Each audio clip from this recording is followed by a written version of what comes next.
हमारे सत्संग योग में योग सुख उपनिषद में आया है कि देहावसान समय चित्ते यदद्विभावेत तत्तदेव भवे जीव इत्येव जन्म कारणम। देह त्याग के समय चित्त में जो जो भावनाएं जीव करता है, याद रखिएगा, मरते समय आपकी भावना कैसी है इस पर निर्भर करता आपका अगला शरीर। आप मरते समय अगर आपकी वृत्ति अगर लगी रह गई, इतना सुंदर महल बनाए, इतना सुंदर आश्रम खड़ा कर दिए, मठ बना लिए, मंदिर बना लिए, घर बना लिए, अगर यही सोच करके मरते समय कि हम तो जा रहे हैं, अभी महल को कौन देखेगा, अगर इसी ख्याल में प्राण छूट गया तो आप उसी घर में चूहा बन के जन्म लेंगे।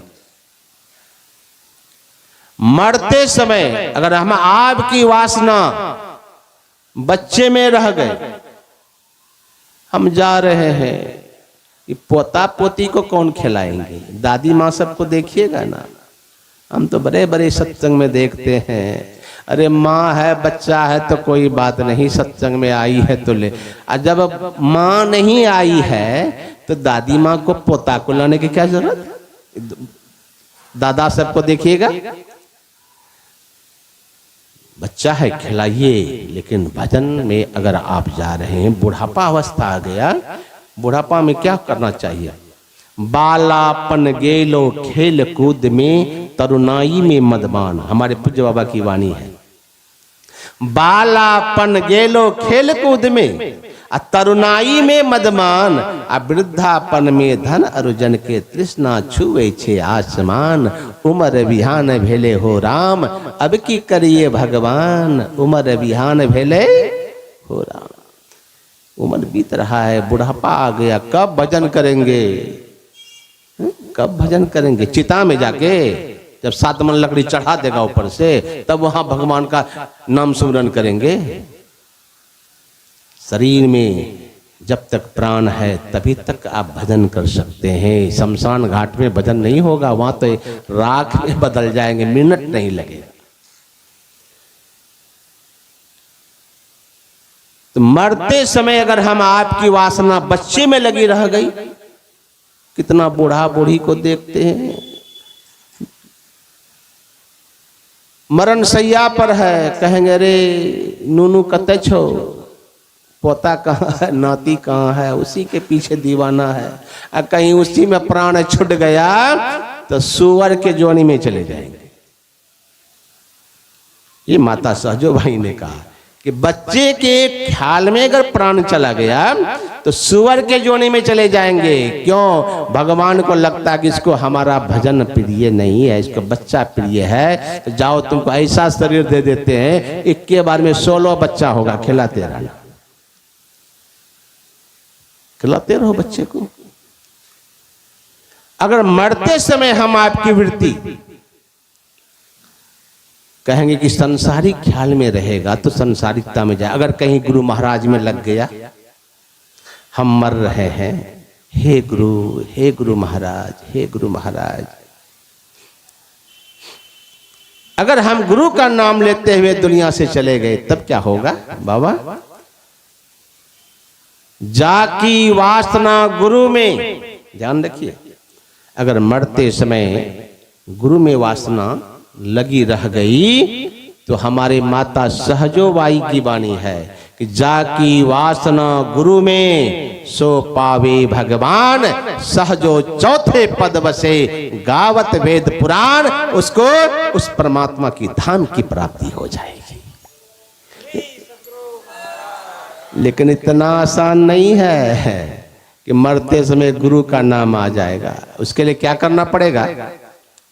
हमको मरते समय हमारे मुंह से गुरु महाराज का नाम निकले, उसके लिए क्या करना पड़ेगा? तो उसके लिए गुरु महाराज ने कहा कि सर्वक्षण, देखिए क्या कहते हैं गुरु महाराज, कि आप चाहते हैं कि मरते समय हम गुरु महाराज को स्मरण करें, गुरु महाराज का नाम का गुणगान करें, गुरु का नाम मेरे मुंह में आवे, तो गुरु महाराज ने कहा सावधान, क्या करना पड़ेगा? तो सर्वक्षण गुरु मन जाओ में ही रहे हो, निश्चय निर्वाण संत सब कहे हो। गुरु महाराज ने तो गारंटी लिया है, ए भक्तों, जो हर क्षण गुरु में मन लगा करके रखता है, निश्चित वो मरने के समय मुक्ति को ही प्राप्त करेगा।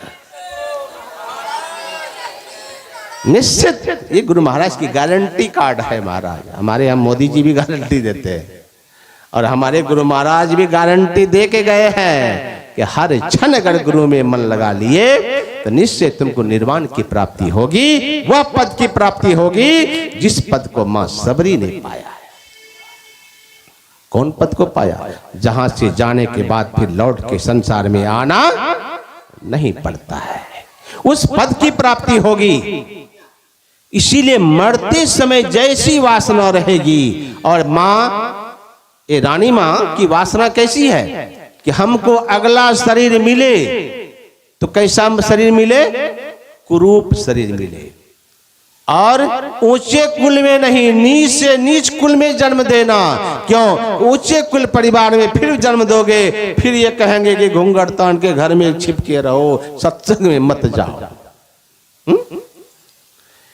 देखिए ना, बहुत हम लोग कभी कभी सत्संग में जाते हैं, माता सब माताएं आती है, मैं पूछता हूँ कि बहू सब सत्संग में नहीं आई, पतहू सब आपकी? कहेंगे कहते बाबा कैसे जाएंगे, नई बहू आई है, सत्संग में नहीं जाएंगे। लोग क्या कहेंगे, नई बहू सत्संग में आई है। हमके सत्संग में आने में लाज, बगल में भी अगर नाचने वाली थट्टर एक आ जाए तो आगे में नई बहू बैठी, इसको तो छोड़ दीजिए, ये तो छोड़ दिए थिएटर सिनेमा, ये जो शादी ब्याह में जो वो डीजे बजता है, हम लोगों के यहाँ फैशन चले, देखिए उसने नई नई बहू रानी कितना उछलती है डीजे के आगे, रोड पर, रोड में उछलती है, शर्म नहीं आता है। साधु समाज में सत्संग सुनने में लाज शर्म आती है, और हमारे हिंदू संस्कृति इतनी बिगड़ गई कि आज खुलेआम डीजे के सामने हमारी माँ बन नाचती है। आप कभी देखे मुस्लिम महिला को नाचते हुए? इसमें से भी बहुत नाचती होगी, यहां भी कम नहीं होगा इसमें बैठे हुए। ठीक है, साधु समाज सत्संग में जाने में तो आपको शर्म आता है, और आपको डीजे जहां बजता है, फिल्मी गाना बजते हैं, हमको तो समझ में नहीं आता है। जब हम लोग रोड से गुजरते हैं और इतने गंदे गंदे गाने बजते हैं, और भाई बहन माँ बेटा सब उसी में लीन है, कहाँ जा रहा है अपना देश? ऐसा नहीं था। भारत देश क्या था? अपने देश का गौरव। महारानी द्रौपदी को जब गाया था कहने के लिए कि आपको कौरव सभा में बुलाया जा रहा है, तो माता द्रौपदी ने क्या कहा था? उस अनुचर से किसका आदेश है, किसके आदेश से मुझे कौरव सभा में जाने की आज्ञा हुई है? कहा दुर्योधन। सोचिए, और माता द्रौपदी ने कहा उस कौरव सभा में कि जिस तन को हवा का झोंका नहीं लगा, आज उस कुल की वधु को भरी सभा में नग्न करने का प्रयास किया जा रहा है। सबसे उन्होंने प्राणों अपनी रक्षा की भीख मांगी थी, भीख मांगी थी, लेकिन सबने सिर झुका लिया था। लेकिन एक थे हमारे प्रभु श्री कृष्ण। जब माता द्रौपदी ने, ध्यान दीजिए, सभी पांचों पति बलवान थे बैठे हुए, कौन सहायक होते हैं विपत्ति में? आपको महारानी द्रौपदी से शिक्षा लेनी चाहिए कि ऐसे बलशाली पति बैठे रहे मौन। द्रोणाचार्य, कृपाचार्य, भीष्म पितामह जैसे बड़े बड़े योद्धा बैठे रहे, फिर भी महारानी द्रौपदी का चीर खींचने का प्रयास किया, निवस्त्र करने का प्रयास किया गया। और जब देखा महारानी द्रौपदी ने कि मेरी रक्षा करने वाला यहाँ कोई नहीं, तब उन्होंने अपने आराध्य कृष्ण को पुकारा, दुख हरो द्वारिका नाथ, अब मैं शरण तेरी। और जैसे प्रभु के शरण में अपना अर्पित कर दिए भाव से, और भगवान कृष्ण आए, रंग बिरंगी साड़ी का ढेर लग गया, और माता द्रौपदी को निवस्त्र नहीं कर पाए। यह है भक्ति में शक्ति। ये है भक्ति की शक्ति। तो मैं कहना चाह रहा था कि अपने देश की माताएं बड़ी मर्यादित रहा करती थी पहले, लेकिन अब धीरे धीरे हमारे हिंदू समाज में भी विकृतियां आ गई। कहाँ गाना चाहिए, कहाँ नाचना चाहिए, कहाँ झूमना चाहिए, कुछ भी ज्ञान नहीं रह गया। और आजकल तो कपड़े का भी फैशन इतना बिगड़ गया। एक बच्ची आई हमको प्रणाम करने के लिए, यहाँ भी फटा हुआ, यहाँ भी फटा हुआ, यहाँ भी फटा हुआ। हमने कहा कि रे बाबू, तो पापा को नहीं कहते हो कि कपड़ा दूसरा खरीद दे? क्या हुआ बाबा, ये तो नया है। नया है, यहाँ यहाँ फटा हुआ, का ये फैशन है। लो, ये कहाँ से फैशन आ गया? कितनी मतलब अपने यहाँ मैं देख रहा हूँ। देखिए, मुसलमान की महिलाएं हमने देखा कभी नहीं। मुसलमानों, हम दानापुर में जहाँ रहते हैं, बगल में मुस्लिम बस्ती है, बहुत आबादी है, और मैं देखा कि साल में कई शादियां होती है। कितनी लोग आते हैं, शादियां होती है। आज तक मैंने उस गांव से एक भी मुस्लिम महिला को नाचते हुए नहीं देखा, डीजे के सामने एक भी नहीं देखा। इतनी मर्यादित रहती है लोग। तो मैं कह रहा था कि माता सबरी ने कहा कि हमको कुरूप से कुरूप बनाना, नीचे से नीचे घर में जन्म लेना, यही अंतमति सो गति के अनुसार वही रानी इस जन्म में सबरी के रूप में आई। वही सबरी है। और हमारे पूज्य बाबा कहा करते थे कि शादी करके जब मां सबरी को ले जा रहे थे, जब उनका दुल्हा ने देख लिया सबरी को, कहा कि ये इतनी भूतनी है, इसको ले जाएंगे तो घर के बच्चे ही भाग जाएंगे। इधर मां सबरी क्या सोच रही थी कि हम तो शादी करने के पक्ष में नहीं थे, लेकिन हमारे माता पिता ने जल्द शादी करा दिए, हम तो मोह माया में फंस जाएंगे, तो भजन कैसे करेंगे? हमको पति छोड़ दे तो वही अच्छा है। उधर वो सोच रहे भूतनी को ले जाके क्या करेंगे, ये भी सोच रहे हमको पति छोड़ ही दे तो हम भजन करें। और हुआ वही, उसका पति उनको छोड़ के जंगल में चली गई। अब देखिए, और मां सबरी घबराई नहीं, उसी जंगल में यही सोचती है, प्रभु ने मेरी पुकार को सुन लिया और अब मैं सारे मोह ममता के बंधन से अलग हो गई और प्रभु का भजन अब मैं करूंगी। कैसे करूंगी? तो हमको तो गुरु चाहिए, संतों का शरण चाहिए। क्यों? कि भक्ति की शुरुआत संतों के संग से ही होता है। प्रथम भगति संतन कर संगा। संतों का संग जब तक नहीं होगा, आपकी भक्ति की शुरुआत हो नहीं सकती। आज बहुत लोग कहते हैं, हम लोगों को मंच को जब देखते हैं, कहते कौन मत वाला ही, कौन बाबा जी है जी? देखते कोई भगवान का फोटो नहीं, एक दाढ़ी वाला फोटो लगा दिया है। ये लोग भगवान को नहीं मानता है क्या?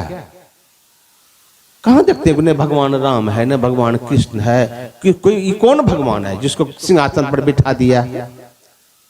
लगता है लोग कोई भगवान को नहीं मानता है।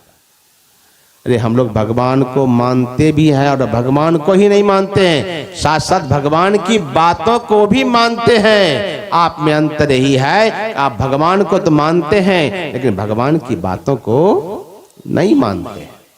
भगवान ने क्या कहा कि हे मां सबरी, कोई भी जीवन में अगर भक्ति की शुरुआत करना चाहता है तो प्रथम भगति संतन कर संगा। और भी आगे जाके तो और भी बहुत बड़ी बात कह दी भगवान। कहते कहते क्या कहा सातवीं भक्ति में कि सातम सम मोहि मैं जग देखा, अब मोते संत अधिक करी लेखा। भगवान कह रहे हैं कि हमसे भी ज्यादा संतों को मानो। ये कौन कह रहे हैं? साधु बाबा जी कह रहे हैं क्या? ये भगवान ही तो कह रहे हैं कि हे सबरी, हमसे ज्यादा संत हैं, सबसे बड़े दुनिया में संत दूसरा नाम है, तीजे 10 अवतार तेरे ही प्रणाम है। सबसे बड़े हैं संत, इसलिए भक्ति की शुरुआत संतों के संग से। और फिर संतों के संग में जब जाएंगे तो क्या करेंगे, क्या करना चाहिए संतों के संग में? अगर सौभाग्य से संतों का संग मिले जितना भी देर, तो सुन लीजिए क्या करना चाहिए। मैं जब काशी में था तो वहाँ एक कथाकार आए थे, बनारस काशी, मैं वो कुछ दिन रहा हूँ, पढ़ने के लिए गया था। तो वहाँ पर मैंने सुना एक विद्वान कथाकार वे कह रहे थे कि साधु संतों का संग का क्षण और अन्न का कण कभी जीवन में बर्बाद नहीं करना चाहिए। अगर साधु का संग अगर कभी मिल जाए जितना देर भी, तो कोशिश कीजिए कि भगवत चर्चा हो।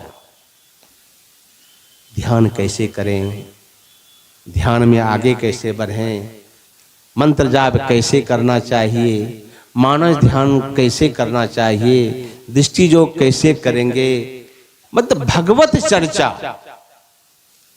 ये हमारे विद्वान कथाकार कहते थे कि जो कोई साधु संग में जाकर के भगवत चर्चा करता है, भक्ति की चर्चा करता है, कथा सत्संग की चर्चा करता है, तो वह पल उसका क्षण सार्थक है। नहीं अगर घर परिवार के बातों में साधु का संग में बिता दिए तो वह क्षण बर्बाद, और अन्न का कण भी अगर आप फेंक दिए तो वह भी बर्बाद। फिर साधु के संग का क्षण और अन्न के कण के लिए आपको तरसना पड़ेगा, मौका नहीं मिलेगा फिर जल्दी आपको, भगवान जल्दी मौका देंगे नहीं आपको फिर कि साधु का संग मिले। कोई ना कोई आफत आएगा जो साधु का संग से आप विमुख हो जाएंगे। इसीलिए कभी जीवन में मौका लगे तो साधु के संग में जाके क्या करना चाहिए, जो भगवान राम कह रहे हैं, क्या कह रहे हैं कि दूसरी रति मम कथा प्रसंगा, साधु के संग में जाओ तो मेरी कथा की चर्चा करो। ये भगवान समझा रहे हैं, मेरी कथा की चर्चा करो, मेरी चर्चा करो, संसार की चर्चा मत करो, मेरी चर्चा। गुरु पद पंकज सेवा, जब आप संत के पास जाएंगे तब गुरु की सेवा करने की प्रेरणा होगी। और संत में और गुरु में कोई अंतर, संत सतगुरु में कोई अंतर नहीं। मैं प्रातः काल आपको बहुत प्रकाश डाला इसमें। हमारे पूज्य बाबा कहते थे जो किसी के लिए संत होते हैं उसी में से किसी के लिए वे गुरु होते हैं। जैसे कबीर साहब को हम लोग कहते हैं संत कबीर साहब, लेकिन कबीर साहब भी किसी के गुरु हैं। हमारे गुरु हैं कौन, सदगुरु महर्षि में ही परमहंस महाराज, ये हमारे लिए गुरु हैं। तो किसी के लिए संत है जो कबीर संप्रदाय से जुड़े हैं और सारे रामानंदी संप्रदाय से जुड़े हैं, तो उनके लिए ये संत के रूप में हो गए, लेकिन ये हमारे लिए गुरु हो गए। उसी तरह से कबीर साहब हमारे लिए संत हैं और उनके अनुयायी के लिए वो गुरु हैं। लेकिन संत और सदगुरु में कोई अंतर नहीं, दोनों एक ही तत्व है। वह किसी के लिए संत होते हैं और किसी के लिए सदगुरु होते हैं। तो उनकी सेवा, सदगुरु की सेवा करने का जीवन में सौभाग्य मिले तो इससे बढ़ के कुछ नहीं। क्यों? मेरे सदगुरु तेरी नौकरी। एक बार सदगुरु की नौकरी करके तो देखिए, एक बार गुरु की चाकरी करके तो देखिए। मेरे सदगुरु तेरी नौकरी, मेरे सतगुरु तेरी नौकरी, सबसे बढ़िया है सबसे खड़ी। मेरे सतगुरु तेरी नौकरी, मेरे सतगुरु तेरी नौकरी, सबसे बढ़िया है सबसे खड़ी। सबसे बढ़िया है सबसे खड़ी। मेरे सतगुरु तेरी नौकरी, मेरे सतगुरु तेरी नौकरी, सबसे बढ़िया है सबसे खड़ी। सबसे बढ़िया है सबसे खड़ी।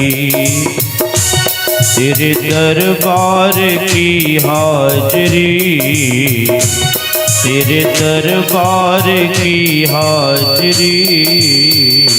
सबसे बढ़िया है सबसे खड़ी, सबसे बढ़िया है सबसे खड़ी। मेरे सतगुरु तेरी नौकरी, मेरे सतगुरु तेरी नौकरी। सबसे बढ़िया है सबसे खड़ी, सबसे बढ़िया है सबसे खड़ी।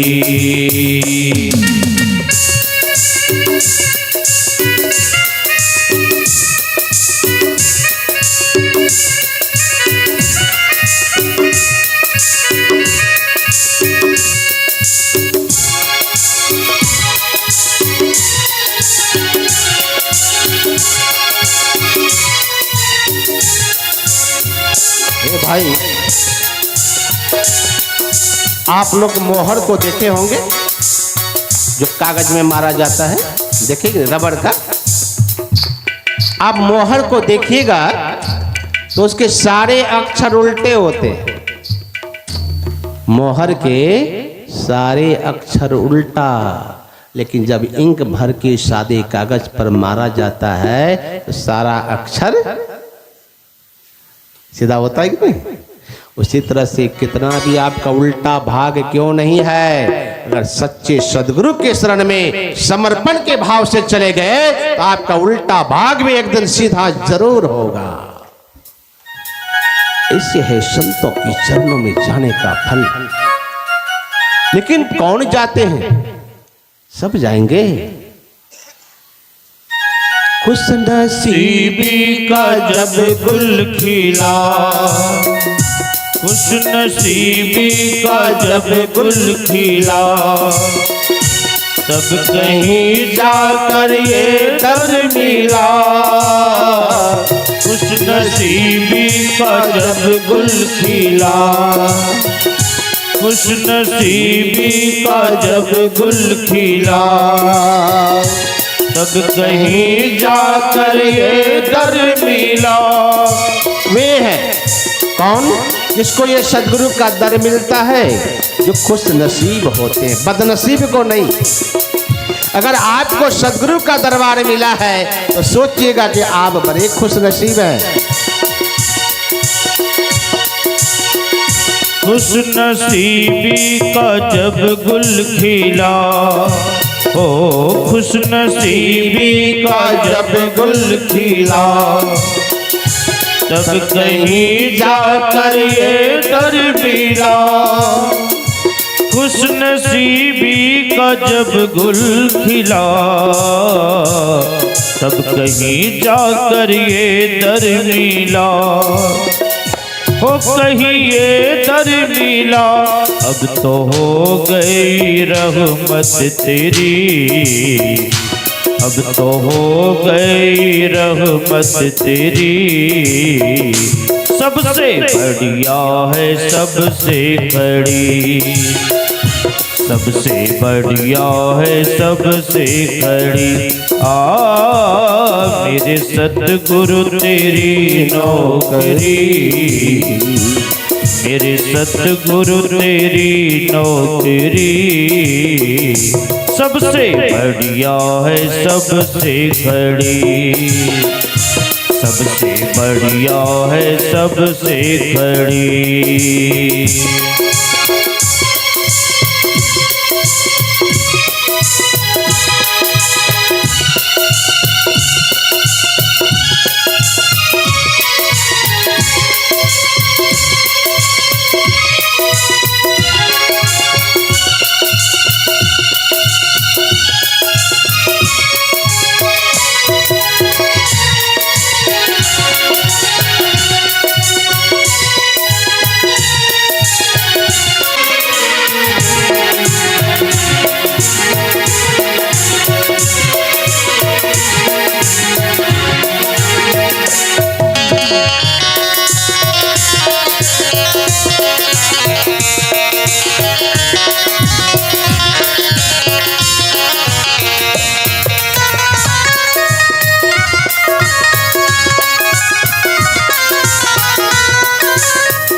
हमारे गुरु महाराज कहते थे कि जिसको दुनिया में कोई पूछने वाला नहीं, गुरु महाराज कहते थे जिसको दुनिया में कोई पूछने वाला नहीं, वह जब मेरे पास आता है तो मुझे बहुत खुशी होती है।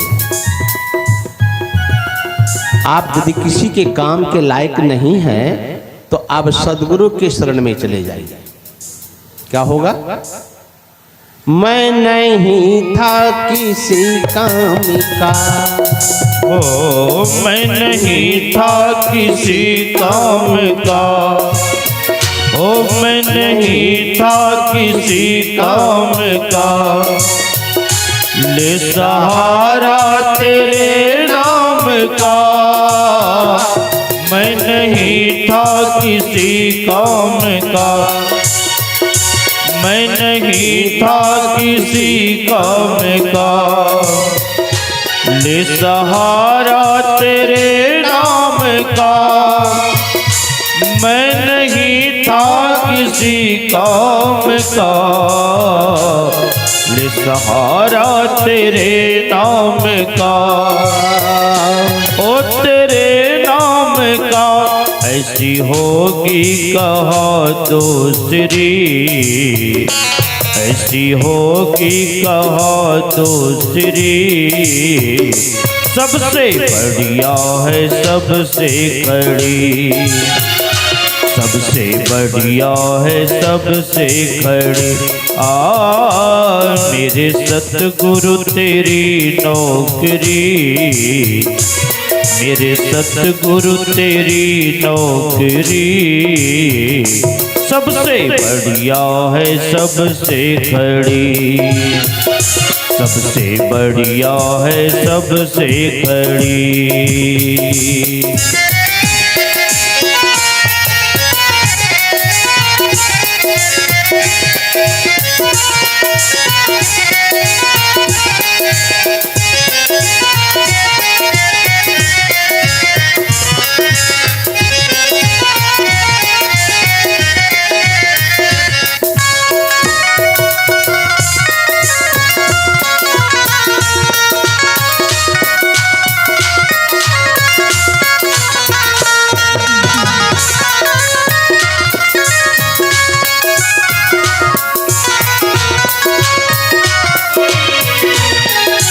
लेकिन सच्चे सदगुरु का मिलना बड़ा कठिन है। सदगुरु को फारसी भाषा में मुर्शिद कहा गया है। अगर सदगुरु सच्चे मिल जाए, अगर सदगुरु की बातों को हम मान लें तो निश्चित है कि भवसागर को पार करेंगे, नहीं तो भवसागर में डूबेंगे। फरीद खां का नाम आपने सुना है? फरीद खां पहुंचे मुर्शिद थे। फरीद खां एक बार अपने शिष्य मंडली के साथ जा रहे थे। जाते जाते जाते एक नदी आ गई। अब नदी को पार जाना था, नाव थी नहीं। तो सभी शिष्यगण कहने लगे फरीद खां से, मौला आप तो सिद्ध पुरुष हैं, पहुंचे पुरुष हैं, आपके लिए सूखी जमीन या अथाह पानी सब एक समान। लेकिन हम लोग तो साधारण शिष्य हैं, हम लोग नदी कैसे पार करेंगे? फरीद खां ने कहा, जैसा मैं कहता हूं अगर वैसा तुम लोग करो तो तुम लोग भी इस अथाह जल को सूखी जमीन की तरफ पार कर जाओगे। सब शिष्य हाथ जोड़ लिए, जैसा कहिएगा मौला वैसा ही करेंगे। कहा देखो मैं नदी में प्रवेश करूंगा, मैं बोलूंगा अल्लाह, तुम लोग अल्लाह का नाम मत लेना, तुम लोग बोलना या फरीद मेरा नाम लेना। एकदम यथा जल जो है ना सूखी जमीन की तरह हो जाएगा। नदी में प्रवेश किए, गुरुजी आगे आगे, फरीद खां बोलते जा रहे हैं अल्लाह। सब नदी में घुस गया। सब शिष्यगण कहते हैं या फरीद। फिर गुरुजी कहते हैं अल्लाह। सभी शिष्य कहते हैं या फरीद। इसी तरह बोलते जा रहे हैं। अथाह पानी एक सूखी जमीन की तरह हो गया। जा रहे हैं। गुरुजी आगे बढ़ गए और सब चेला सब पीछे में था। तो गुरुजी कुछ आधी नदी जब चले गए, पार कर गए, तो सब चेला लोग आपस में बात करने लगा, अरे गुरुजी बड़ा चालाक है, अपने लेते हैं अल्लाह का नाम और हम लोगों से लिवाते हैं अपना नाम। जब गुरुजी अल्लाह का नाम लेता तो हम लोग भी अल्लाह का नाम लो। जबकि गुरुजी कहा दिया था कि अल्लाह का नाम मत देना, हमारा नाम लेना। लेकिन ये लोग के मन में हो गया है कि जब गुरुजी अल्लाह का नाम लेके नदी को पार कर सकते हैं तो हम लोग भी क्यों नहीं लें। सभी शिष्यगण ने कहा कि हम लोग भी अल्लाह का नाम लो, छोड़ो फरीद का नाम क्यों ले। तो गुरुजी बोले या अल्लाह, तो सभी बोल दिए अल्लाह, तो पानी हो गया ठेवना भर। फिर गुरुजी बोलते हैं अल्लाह, तो सभी शिष्य बोलने लगे अल्लाह, तो पानी हो गया कमर भर। फिर बोलते हैं गुरुजी अल्लाह, बोलते जा रहे हैं, शिष्य सब पानी बढ़ रहा, होश नहीं है। लेकिन अब करे तो करे क्या, अल्लाह बोलते जा रहे हैं, पानी हो गया गल्ला भर। इस बार बोला जो अल्लाह, तो हो गया सब हिल्लम हिल्ला,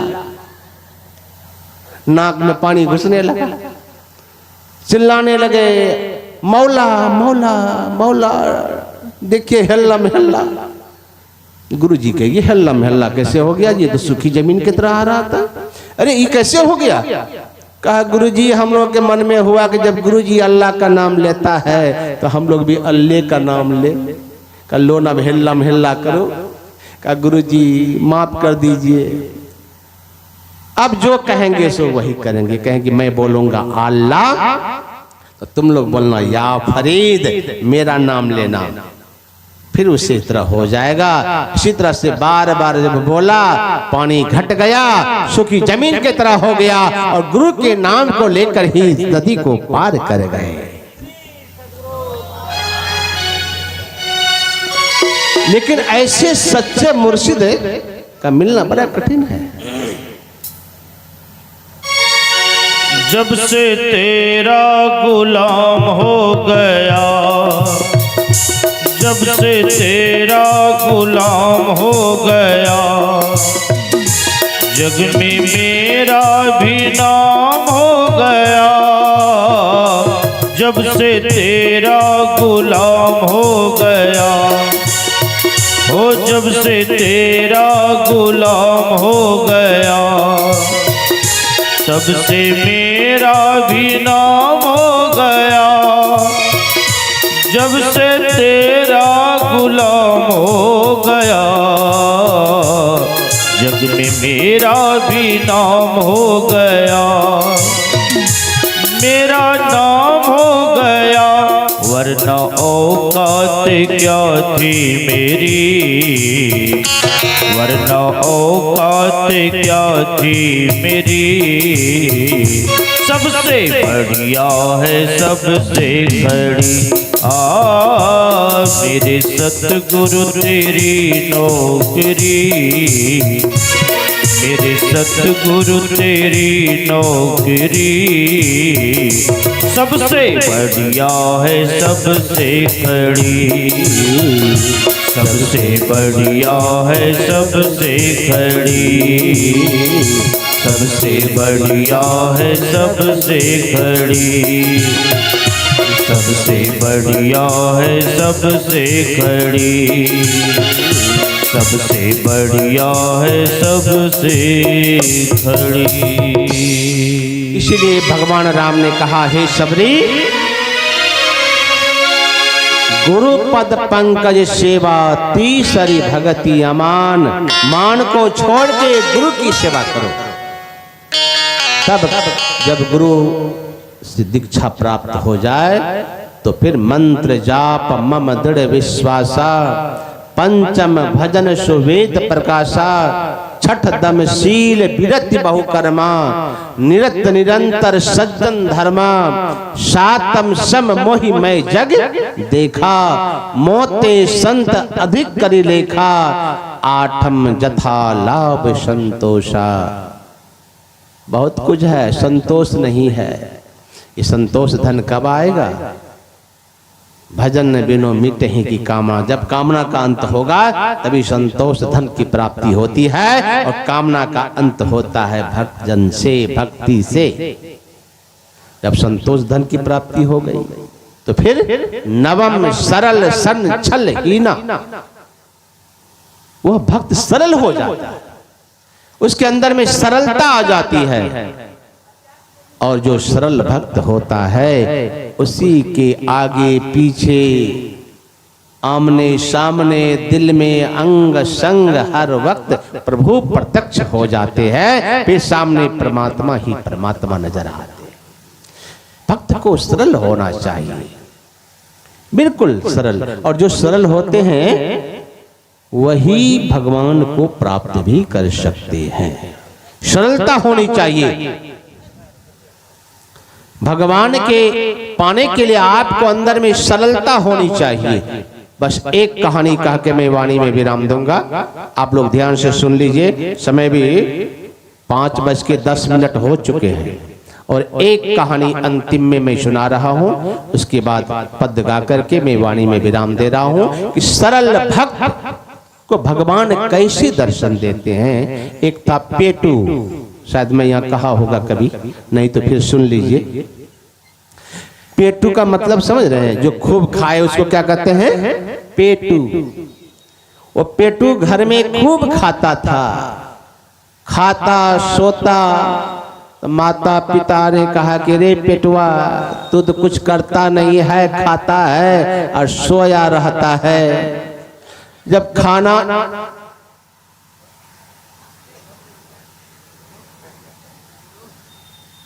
चलिए बैठिए बैठिए बैठिए बैठिए, अच्छा बैठिए, बैठ जाइए। तो कहा कि पेटू तू खाता है सोता है, तो चले जाओ ना बाबा जी के आश्रम में रहना, और वहीं खूब भोजन मिलेगा। बाबा जी सबको बहुत आमदनी होता है, खाना सोना।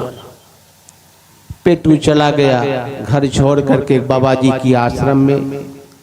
जो बाबा जी की कुटिया में गया तो गुरुजी जो थे बैठे हुए एकदम मोटे तगड़े एकदम। गुरुजी को जो देखा तो पेटू को लगा कि बाप रे गुरुजी तो खा खा के मोटा के सिल्ला हो गया है, लगता है खाना चकाचक मिलता है। चेलवा सब जो 2-4 गो निकला बाहर अंदर से, वो भी ऐसे ऐसे चलता था। चेलवा सब तो और मोटा के सिल्ला। पेटू को लगा कि यहीं रहने में फायदा है। गुरुजी हम भी आपके आश्रम में रहना चाहते हैं। कहा रहो, कौन मना, इतना बड़ा आश्रम है, यहाँ बहुत सारे शिष्य रहते हैं, तुम भी रहो, महात्मा लोग रहते, तुम भी रहो। कहा नहीं, हम भी आपका शिष्य बन जाएंगे, चेला बन जाएंगे। कहा बन जाओ। कहा चेला तो बनेंगे गुरुजी, लेकिन देखते हैं सब चलवा सब खा खा के मोटा के सिल्ला तो हो गया, खाने पीने की व्यवस्था चकाचक है ना। कहा ये देखते हो सामने भोजनालय, अरे यहाँ भोजन बनता है, और जाके भोजनालय में जितना मर्जी खा लो, पंगत में बैठ के खाना है। का पंगत में पेट भरेगा हमारा गुरुजी? का नहीं पड़ेगा, एक बार में तो 2-4 बार ना खाओ ना, कोई मनाही नहीं। पेटू सोचा कि इतना बढ़िया जगह, जितना मर्जी खाओ। गुरुजी से दीक्षा ले लिए, बाबा जी चोटी बढ़ा लिए, खाए और सोए। एक दिन आते हैं चेला खाने के लिए, देखते हैं भोजनालय में ताला बंद है। गुरुजी के पास गए, गुरुजी आज भोजनालय में ताला तो बंद है। कहा अरे तुमको पता नहीं है, तुम नया आया है ना, भी आज एकादशी है, एकादशी में यहाँ कोई भोजन नहीं करता है, सब भोजन सब उपवास, कोई भोजन नहीं करेगा। कहा गुरुजी हमसे बिना खाए नहीं रहा जाएगा। कहा अरे भोजन बनेगा नहीं तो खाओगे क्या, उपवास करो। कहा हमसे उपवास नहीं होगा, अगर हमको उपवास कराए आज एकादशी को तो द्वादशी का मुंह हो नहीं देख पाएंगे, राम नाम सत्य हो जाएगा। बहुत गिड़गिड़ाने लगा। गुरुजी को लगा ये लगता है पेटू बिना खाए नहीं रह पाएगा। अपने रसोइये को बुलाया, का देखो ये जो है ना बिना खाए नहीं रह पाएगा, एक काम करो तो इसको थोड़ा सा आटा चावल दे दो। का थोड़ा सा काम नहीं चलेगा गुरुजी क्या? का 2.5 सेर आटा दीजिए कम से कम। 2.5 सेर आटा का रोटी तो खाता। का वो अभी पेट भरेगा कि नहीं भरेगा? का दे दो 2.5 सेर आटा, सब्जी, दाल, हंडी पतरी लेके। का यहाँ आश्रम में नहीं, चले जाओ बाहर में नदी है ना, नदी के किनारे जा करके भोजन बना। ऐसे आज एकादशी को भोजन तो नहीं करना था तुमको, हमारे आश्रम में रहते हो, लेकिन तुम नहीं रह पाओगे तो राशन पानी लेके जाओ, वही नदी किनारे बैठ करके आप बना लेना रोटी सब्जी, लेकिन खाने से पहले भगवान को भोग लगाना और प्रसाद समझ के खा जाना। जाओ, तुमको एकादशियों को दोष नहीं लगेगा। तुम्हारा जैसा पेटू को क्या दोष लगेगा? गए राशन पानी लेकर के नदी किनारे रोटी उटी बनाए, सब्जी बनाए और रख दिए। याद आया गुरुजी ने कहा था कि पहले भगवान को भोग लगाना है।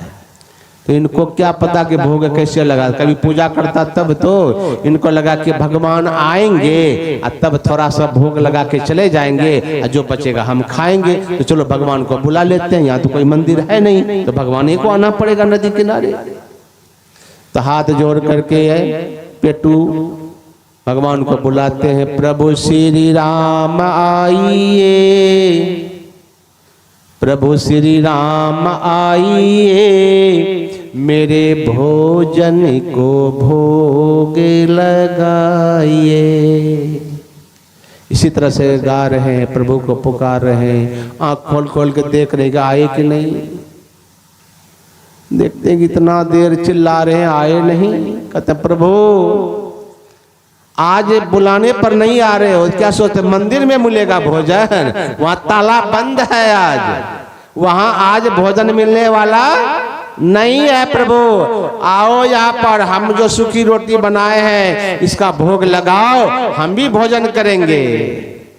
ये जो बात कहा सरल हृदय का भक्त भगवान ने सुन लिया और भगवान राम आए मां सीता सहित भक्त के सामने साक्षात प्रकट हो गए। जैसे देखा पेटू कहते प्रभु आए, लेकिन इस साथ में किसको लाए हैं? कहा जानकी जी है, सीता। कहा कि हम आपको न बुलाए थे, इनको क्यों लाए? ये दोनों खाइएगा जब बचेगा कितना? भगवान ने कहा कि क्या करें, हमारी अर्धांगिनी है, जहां जाएंगे तो इसको लेके जाना ना पड़ेगा जी। ठीक है प्रभु बैठो, लेकिन ध्यान रखना हम भी हैं। भगवान राम मां सीता बैठे, भोग लगाए। प्रभु कितना भोग लगाएंगे, थोड़ा सा भोग लगाए और फिर पेटू सारा खाया और भगवान का अब तो हो गया, मैं भी भोग लगाया, तू भी खा लिया, अब भक्त हम जा रहे हैं। का प्रभु ठीक है जाओ, लेकिन अगला एकादशी को फिर आना, लेकिन जल्दी आना, बहुत देर हो जाती है, भूख लग जाती है हमको। का ठीक है आ जाएंगे। भगवान चले गए, फिर पेटू चला गया, मंदिर में रहा, फिर कल से भोजन बनने लगा। फिर दूसरा एकादशी आया, फिर वही हाल। फिर गए गुरुजी से, कहते गुरुजी आज एकादशी है, कहाँ आए? तुमको पता चल गया लगता है। हाँ गुरुजी समझ गए, आज तालाब बंद है, एकादशी ही तो होगा। दे दीजिए राशन पानी, कहिए। का दे दो 2.5 सेर आटा राशन पानी इसको। का 2.5 सेर से काम नहीं चलेगा। का क्यों? एक नहीं 2 आए थे उस दिन, हम भूखे रह गए थे, थोड़ा बढ़ा के दीजिए। तो गुरुजी सोचा कि 2 कौन आएगा, लगता है पेटू है, भूख रह गया होगा। 3.5 सेर आटा दे दो। 3.5 सेर आटा लाए, बनाए, फिर भगवान को बुलाए, प्रभु श्री राम आइए, सीताराम आइए, मेरे भोजन को भोग लगाइए। आज भगवान तुरंत आ गए, मां सीता को भी लेके आए और साथ में आज लक्ष्मण जी को भी लेके आ गए। जो पेटू देखा लक्ष्मण जी को तो कहते भगवान ये कौन है? का हमारा भाई लक्ष्मण है। का शकल तो नहीं मिलता, तुम काली हो, ये गोरा है, के पड़ोसी का उठा के तो नहीं लाया? का नहीं हमारा ही भाई है रे, हमारा ही भाई है। अच्छा एक बात पूछे भगवान का, पूछो। उस दिन आपको बुलाए तो आप मां सीता को लेके आ गए और आज हम एक शेर बढ़ा के लाए आटा कि चलो माँ सीता भी आती है, तो आज फिर अपने भाई लक्ष्मण को लेके आ गए। मैं आपसे पूछना चाहता हूं प्रभु, हम आपको खिलाने का ठेका लिएगा, आपके खानदानी को खिलाएंगे? भगवान बहुत हंसे, वाह भक्त मेरा कितना सरल है, दिल में कोई छल प्रपंच, जो आया सो बोल दिया। का क्या करे, अब आ गए हैं तो लक्ष्मण जी ने सोचा कि हम तो सोचे कि बड़ा भंडारा होगा, भैया ले जा रहे हैं, ये तो पहले माथा ठोक रहा है। कहा लक्ष्मण क्या करोगे, मेरा भक्त है, दिल का बड़ा सरल है, मन में कोई छल प्रपंच नहीं, देखते हो कुछ भी बोल देता है। ठीक है प्रभु आए हो तो बैठो। तीनों बैठे, भोग लगाए, फिर जो बचा पेटू खाया। जब भगवान जाने लगे तो पेटू कहते हैं प्रभु जा रहे हो, अच्छा एक बात बताओ, क्या अगले एकादशी को कितना आओगे? कहा क्यों? कहा कि हम भूखे रह जाते हैं, हमारा पेट नहीं भरता है, हर रोज एक बढ़ जाता है। कहा कि अरे कितना आएंगे, हमारा परिवार ये तो 4 भाई तो है, ये हैं हम, ज्यादा है कहाँ, एक मेरी सीता है।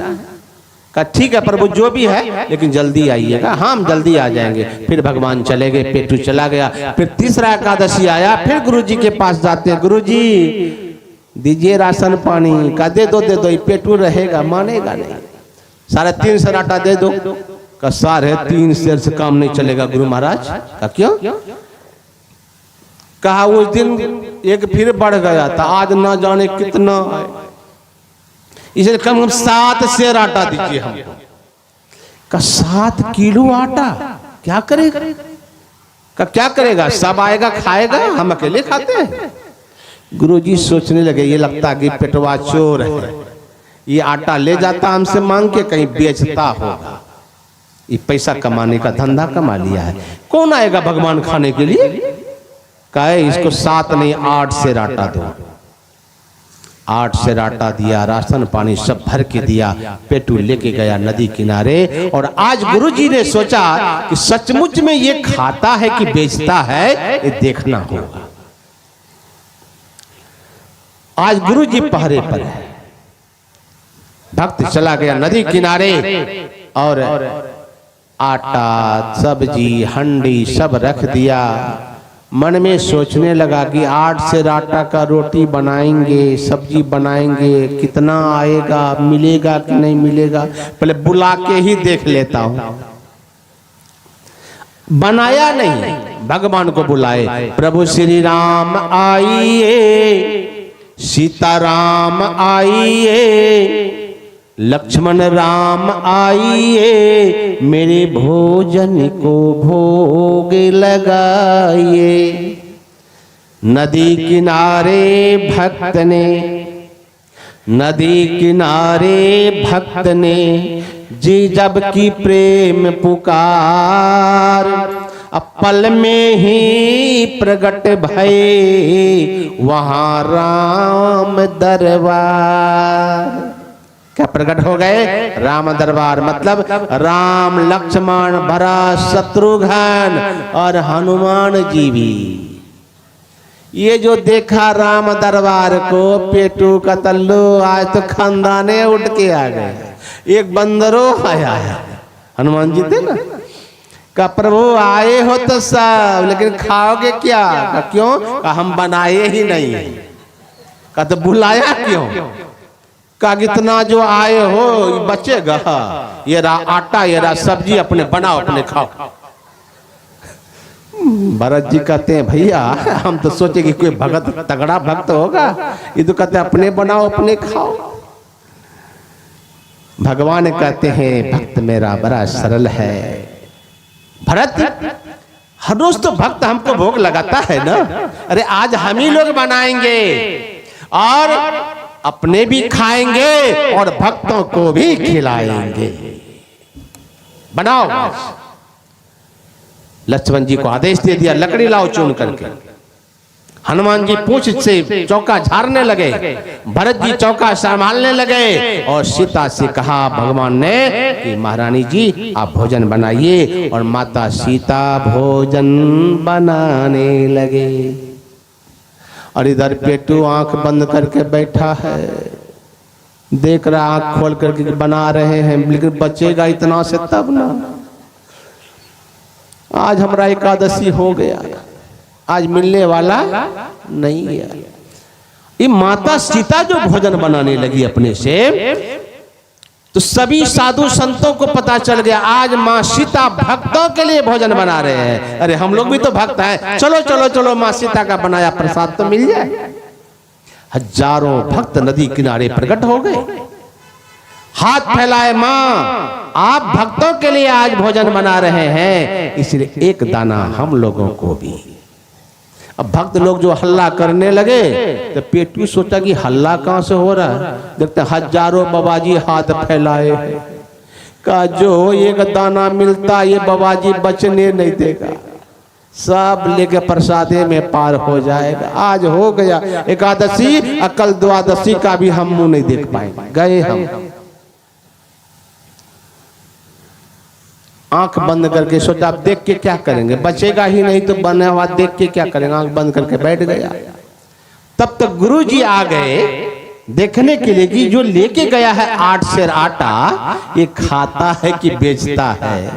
तो गुरुजी जब आए तो देखते क्या है, पेटू आंख बंद करके बैठा है, आटा सब्जी यूं ही पड़ा हुआ है।